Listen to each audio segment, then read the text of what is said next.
Hello and welcome back to this edition of Bayou Time. Again, your host, Keith Weishaupt, licensed clinical social worker with Terrebonne Home Care. Very glad you're joining us. However you may be joining us, we appreciate it. And listen, we always like to find out from the people who are there making the decisions, helping our community kind of figure out what our parish needs. Welcome back to the program, Vice Chair Councilman John Amedee. John, thanks for joining us. Keith, thank you for having me. All right, I appreciate it. Thanks for letting Jessica take a little time off. And very nice of you. Well, she called me up and she said she was going to be out of town there. We're going on a vacation, Right. and asked if I'd be willing to step in. And I'm always eager to come and talk to the public, let them know what we do as elected officials in the parish of Terrebonne. Well, of course, District 4, very glad to have you. Parish, very glad to have you. Let's talk a little bit about some of the things on the agenda. I know you said it wasn't very exciting, but listen, anytime we're moving forward and we're trying to make plans on what monies need to go where, that's always exciting. It absolutely is. And many times what we may consider just procedural and of the norm, a lot of times the public's really interested in getting a better understanding of that. So again, we thank HTV and Martin and you guys for allowing us an opportunity to come up here and share what we're doing. Well, we appreciate that. And one of those things is I think people, as we move forward and trying to get stuff going, you guys are doing a lot with properties in the area, right? Tell us a little bit about some of those. We are. One of the things that we're doing is we're trying to help organizations. There are nonprofits out there that are trying to provide affordable housing to the constituents of ours. And so we're always looking for opportunities to work together with those. You'll see on our agenda this week, we're working with one of those organizations. We're doing a CEA where we have 2 lots available. These lots were advertised for sale and didn't sell. So the government allows us to do a donation. And this helps these organizations get this housing back into the commerce and into the people searching. Because if you bought anything lately, not much is affordable. No, it's not affordable and not a whole lot available. So y'all are finding ways to coordinate with different agencies to do that. I love that the parish is able to do that. Yeah, especially with the hurricane coming through that really wiped out a lot of homes, a lot of rental properties. So people are really looking for that. We'd really love to get as many of the people back into Terrebonne that we can. Right. We want them to stay here. We have some options for people in other parishes, but quite frankly, when Terrebonne is your place, the good earth is your good home, you don't want to leave. Absolutely. I know I wouldn't want to leave. Right. If I were forced for some reason to temporarily move, I would definitely be looking for an opportunity to come back because our area is so unique. And you've got all the fishing and the hunting and, people say, well, I don't know, there's not a whole lot to do. Man, I see all sorts. All you have to do is close your eyes. Right. President Dove has put the fishing piers out there, the launches out there. He's really kept a good eye on quality of life issues for the parish, and the council has been happy to support him in that. Right. And we've found things. Let me tell you something. If you're bored down here, it's because you're boring. It's not because we don't have stuff to do, because we really do. Absolutely. And there's a couple other things on our Wednesday night agenda where we're going to be purchasing some properties. Okay. There's some property that President Dove has worked out with the Danos's to purchase for the Bayou Country Sports Park. That's going to allow expansion of that. Also protection, because what we're trying to do is buy all the necessary pieces of property so that way we can keep a good buffer between the park and either the industrial areas or even to protect the residents of the neighborhoods bordering us. Right. Another. And I appreciate that as I live in the lakes. I'm very thankful for that, but I'm always glad that y'all are thinking ahead of that. It's something we appreciate. Well, it really affects everything going on. Being a resident in that area, it's going to affect your value of your home because when you have a nice complex sitting right there and people are looking to move to Houma, guess where they're going to want to buy? That's exactly right. They want to be where the action is, and the sports park is certainly one of those. Absolutely. Another area of concern that we're addressing is our public cemeteries are pretty much full, and we were looking out. Councilman Tillman, when he served for these few months here, that was one of his major priorities, and we're able to find some property down at Bisland Cemetery toward Montague on Aragon Road. Right. The owner there of the property, the cane field there, is going to sell us some property there so we could expand that cemetery, which is going to give us a lot more area to make publicly available should loved ones pass on. Right, right. And again, it's one of those things where we realize that we sometimes we have to look at property for different reasons. You know, we started by talking about these donations of this property so that we can get people back into more permanent housing. Then we look at some of this land that we need to look at for the sports park and protecting it. Now we see this discussion about land that we need to kind of expand some of our graveyards, and it's necessary in different areas. It's good that y'all are seeing it in all the different ways that it's needed. Yeah, a lot of times people don't recognize the needs unless they're tied to it some sort of way. Right, right. And so we try to be proactive, like you were saying, and look into the future and not have it just sneak up on us. Right. So we're thankful for the work of all those involved in getting these deals done. Yeah, and it's got to be on both sides too, right? It's got to be the parish being able to say, you know, is this important? And if it is important, how do we go about doing it? And making sure that we're following our policies and procedures. That's one of those things that people don't always understand. Why does it take so long? Well, there's a procedure for things. Right. You know, Keith, a lot of people complain because of just that. You know, why is it taking so long? And what I like to throw out to them, I say, well, were you one of the guys pushing for accountability and transparency in government? And they say, yeah. I say, me too. But you know what? We were the problem because now we've created all those procedures Right. and they're absolutely necessary. Right. And we have to allow the process to work. So sometimes we just have to be patient. It's coming. It'll get done. Right. And we know that it'll be done right. Done right. Exactly. Is the Hollywood Extension Bridge. Right. That connects Hollywood Extension over to Highway 182. Right. We'll be authorizing the parish president to sign the contract with Sea Level Construction so that they can get their notice to proceed and begin building that bridge. Wow. It's a long time coming since the road's been there. Right. I think it'll be beneficial to all the residents. There were, as always, some concerns going into it. I think those concerns have been addressed, and it's moving forward. So that's going to be great. Very nice. And again, we get to give those updates, right? At the council meeting about the things that people were worried about, those have been addressed, and now moving forward. And it's always a good thing to see that progress. It absolutely is. I'm looking forward to many more projects like that. You know, we've got the Val High extension coming up. Right. That's going to be good. We've got some traffic circles. I know some of the people are nervous with these traffic circles and until they really understand how to drive them, but I think they really help with the flow of traffic. So in the future, we have some of those coming up. And this bridge is just a part of Right. what we're doing here in the parish to make better travel Right. for our citizens. And listen, those bridges, these traffic circles, it's all about the ease and flow of traffic and making things a little easier. It's a little bit of an interruption while it's being done, but once it is, I got to tell you, our traffic circles in town, fantastic. I travel them both probably 4 or 5 times a week. I got to tell you, I thought there would be more accidents. They've been little to none because they've done the research. Absolutely. You know, I travel the one on West Side every day because I work right in that area. Right. The one on 182, I was concerned saying how the big truck's going to take it, and they do. They do It's- beautifully. Yeah, it's not an issue.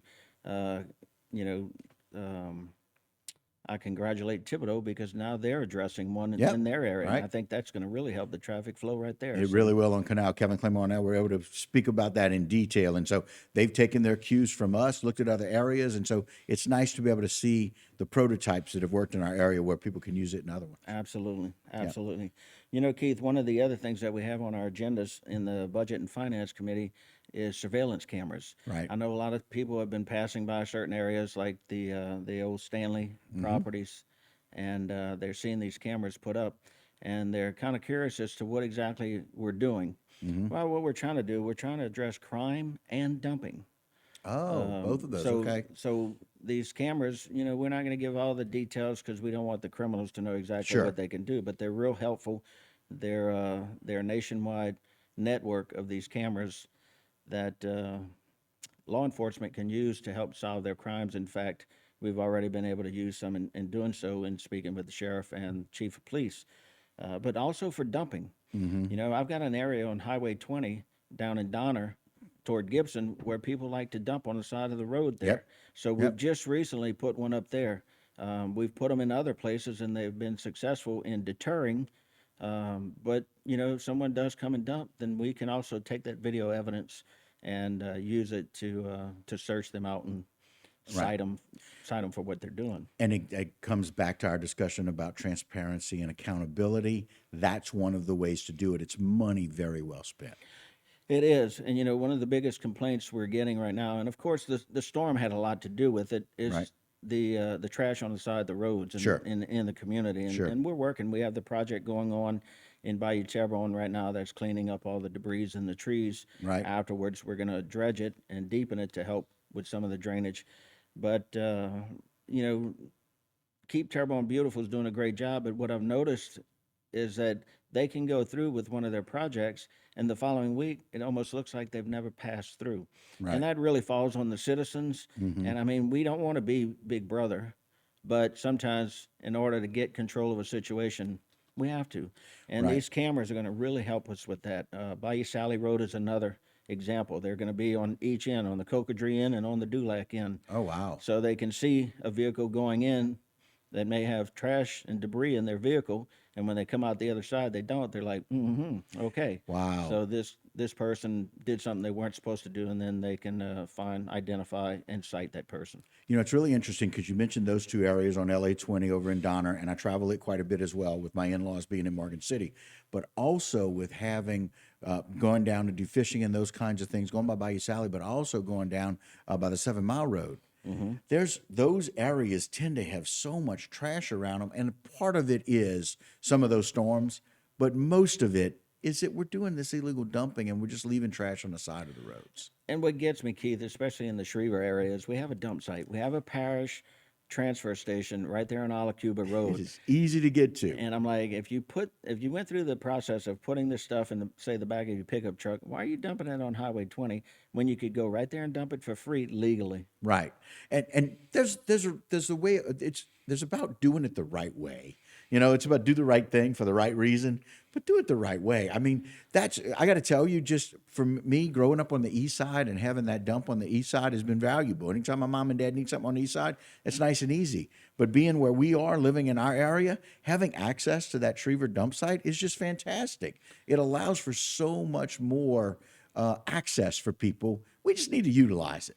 Absolutely. And the only thing I would say is that when you're going to these sites, please strap down the material that you have so it's not flying out of your vehicle. Yes. Want to think about those things ahead of time. Because listen, we don't want to create more of trash in the area on the side of the road simply because on the way to the dump we're losing everything, right? So when you look at our agendas, you see budget amendments, capital outlay amendments, and you see these line items where dollar amounts are positioned there, and people are wondering what exactly is that. Well, it's just a process that we have to do in order to move money around in the parish. So let's say American Rescue Plan sends us $20 million, and they give us a guideline of what we can use that for.